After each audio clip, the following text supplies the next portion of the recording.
Well, here she is, and isn't she an absolute beauty? All cleaned, all polished, tuned up, looking really good. Performs like a champ too. This is a top-notch hand plane, at least in my workshop. So in the first video of this series, which I've already posted, I gave you a close-up view of this bad boy and a little bit of a history and some of the details of what I found when I disassembled it. I also created a separate video about sharpening the iron and tuning up the chip breaker, which in my experience, when you acquire a new hand plane, those are the most critical pieces. And then finally there's this video where we're just putting it all together, tuning it up, shining it up, and making it work like a champ. It's taken me a few weeks since the first video to finish this guy up, partly because I've had other projects I've had to do, and partly because it took a while to find paint that I felt matched the original colors, at least as close as I could get them. In that time I've considered a few things.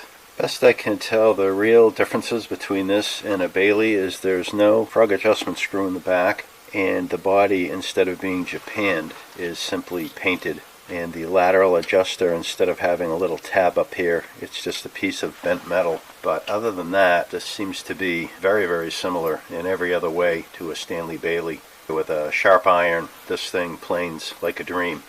The finish on the wood, I can scrape a lot of it off with my fingernail. Not sure what this stuff is.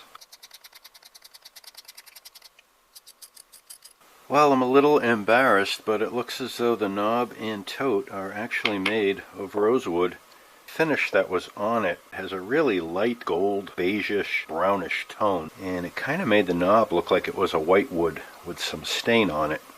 Also really fortunate that there's no breaks, no cracks, no chips.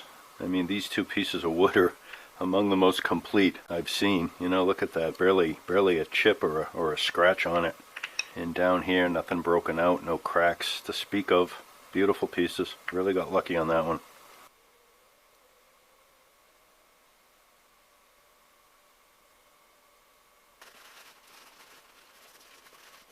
You'll have to forgive my cluttered workshop, but I'm currently in the middle of several projects here. Here is the knob with a coat of tung oil on it, looking pretty fine. And here's the tote, and this thing is just gorgeous. And just look at that beautiful grain running through it. This is a prime example. Almost makes you think wherever these rosewood trees are, somebody should plant about a gazillion of them and wait 100 years for them to grow. And this is really beautiful. I did it off camera, but I took some time to sand this to get the black off, and then I went to finer grits, up to 300 grit, and then some steel wool. Shine it up. Looks nice. Just taking a closer look at the frog and the Y adjustment lever here. This yoke assembly has a lot of slop in it. See how it's moving around and I can tip it? However, in terms of the pin, moving it up and down, I can't really move it. So it's almost like the hole inside the yoke is conical on each end, allowing for a lot of slop and movement left and right and allowing this thing to twist.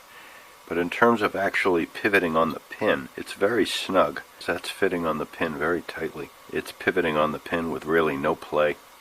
I spent a little more time trying to deep clean the gray paint. It's in good shape, and if you look here, this is sort of virgin paint here, and the paint around it on the body is looking pretty much the same color. So I'm debating what to do on the body. I think this is actually in good enough shape just to leave it. Unfortunately, the lever cap is not in that category, and I suspect that this gray is the same as this gray. So I'm still going to go and see if I can find a gray paint to match, and we'll make a decision there if I want to strip this down and repaint it. But if everything else was okay, I'd be more than happy to leave this as it is. I tried cleaning this up with a little acetone, and actually was removing the red paint, and I was also removing the gray paint from the body. I have this pen that seems to be a pretty good color match. I have like a little chip right there. I'm just gonna gently try to touch it up. Normally I'd have my magnifiers on for this work, but since I'm filming it, and there it is touched up, and I think that's gonna blend in really nicely. I think by coincidence this color red is very close to this color red, probably as close as I'm gonna be able to get it. So I went back out hunting for paints, and I picked up 3 more vials. I have a cherry color here and a GL red, and the GL red seems to be a pretty good match. So in the world of testers, this color is gloss red.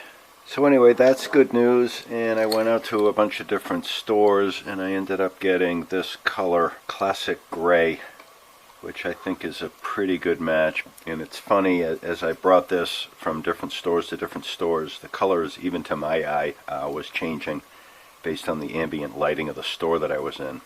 So what I plan to do is use this paint on the lever cap, and that'll give me a good idea of how well it's actually going to match.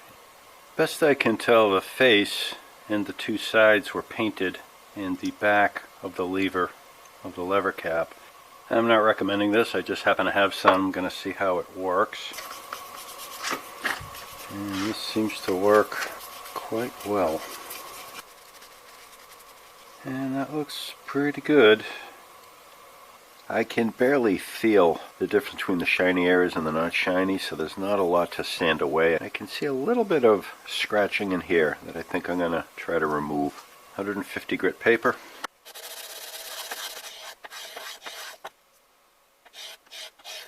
Well, this doesn't appear to be overly flat. Well, I've been at this about 10 minutes and I have the face nice and smooth and flat at a couple spots that I think I'm going to spot sand out. They're just too deep.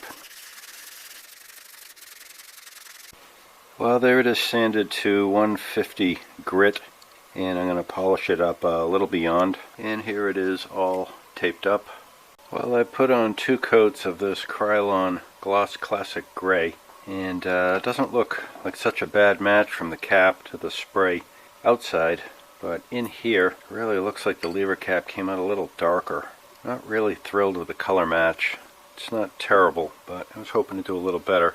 So here is my 50 Shades of Gray adventure, if you will. And in this lighting in my workshop, it's LED and fluorescent. You can see sort of a greenish yellowish tint to the gray. There's sort of an olive tone to it, if you know what I mean. I started out getting this Krylon Gloss Classic Gray, and that was pretty close, but not quite close enough. And then I went out and tried this Rust-Oleum Gloss Winter Gray, and that was entirely too blue. Smoke Gray from Rust-Oleum, and that was pretty close, but in the daylight, not quite as close as I wanted. And finally, I'm at this Krylon Gloss Machinery Gray. This guy actually looks like the closest match if I put that there, but that's not bad.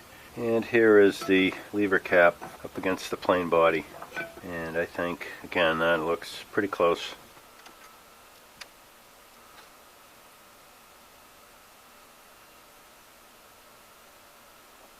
And there's the lever cap with the 4 squares touched up. Just got to tape the paint off the back. What I think I'm going to try to do is, I've had really good luck using this as a chemical stripper. I think I'm going to very carefully try to brush it on and wipe it off in the areas I've described, trying to avoid these 3 areas here. Well, to finish up the stripper story, it didn't strip the paint on the body of the plane. It did, however, remove the upper layers of what were probably oxidized paint. I was talking about that olive tone that was on the paint, kind of a greenish yellowish. It seems to have taken that off and actually left it looking pretty good. I mean, the color of this paint looks very close to the paint that was protected under the tote. And I put a little wax on it, and I think this looks pretty good, so I'm not even going to bother to strip it anymore. This feeler gauge is 1.5 thousandths. And it seems as though I can just go under it, and when I hold this up to the light, I can see a little bit of daylight coming through.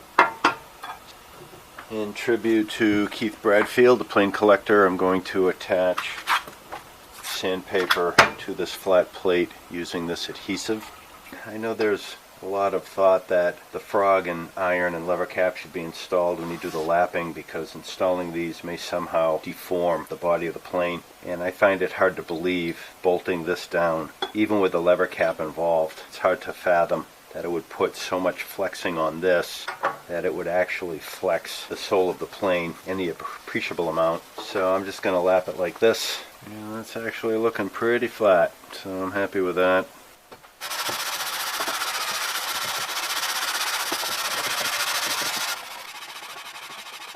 Well, it's taken about a half hour, and I'm at 150 grit. I had to change the paper, and I think the bottom is pretty flat. I'm happy with that. The right cheek, I lapped it square, and I'm pretty happy with that. Same thing up here. This will be spot sanded, and these other darker spots. Spot sanded. I went back and lapped for about another 20 minutes to get most of this flat and square. Then I had to polish it up. This is 180 grit. Then to get at the areas I couldn't reach by lapping, I used the 100 grit to hand sand it, and then I polished it up with the 220.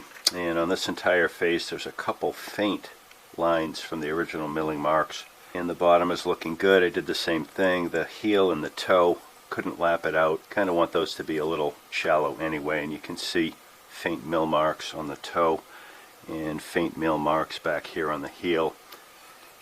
And then on this side you can see lots of mill marks here, but this cheek isn't very interesting to me.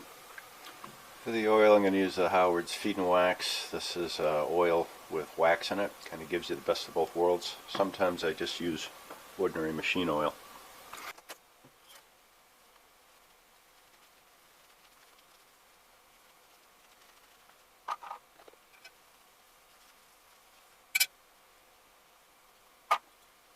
So it's time to assemble.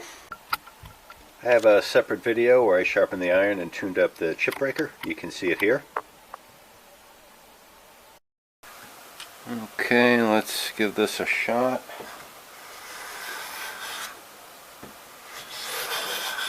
I'm getting very light shavings on the left hand side. Move the iron a little bit. That's on the right hand side. And on the left hand side. So that's pretty fine, I think. Go a little bit deeper.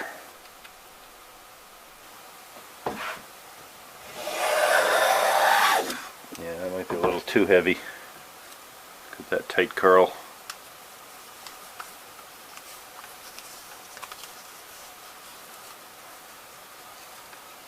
Yeah, very nice. I think this is going to be a fine user.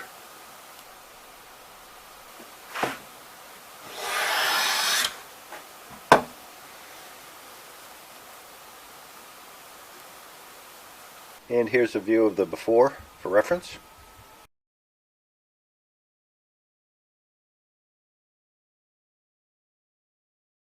And what we have now.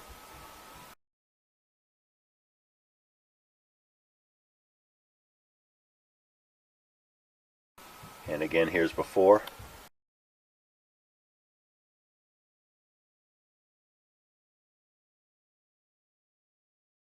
And what we have now.